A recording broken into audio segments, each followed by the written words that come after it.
আসসালামু আলাইকুম। আমি মোহাম্মদ সাদাত খান সোহেল, আকুপ্রেশার ও ন্যাচারোপ্যাথি নিয়ে কথা বলি। আজকের বিষয় হচ্ছে ইলেক্ট্রোলাইট ইমব্যালেন্স। আমরা গভীর রাতে যখন ঘুমায়ে থাকি, গভীর রাতে হঠাৎ করে পায়ে টান লাগে। হ্যাঁ, পা মেলতে পারেন না, হাঁটতে পারেন না। হ্যাঁ, কষ্ট হয়ে যায়, অনেক কষ্ট লাগে। এটাকে ক্রাম্পিং বলে। নার্ভ জনিত সমস্যা থাকলে এই সমস্যাটা হবে। সেজন্য আপনারা প্রতিদিন সকালে নাস্তার ফাঁকে একটি করে ডাব খাবেন। ডাব খেলে আপনার এই ইলেক্ট্রোলাইট জনিত সমস্যা থাকলে আপনার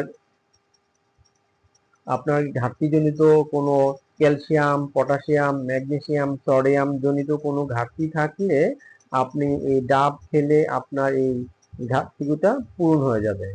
আপনারা প্রতিদিন সকালে নাস্তার ফাঁকে ডাব খাবেন, অথবা মানে সকাল থেকে দুপুরের আগে একটি করে ডাব খাবেন। 15 দিনে 15টা ডাব খাবেন টানা।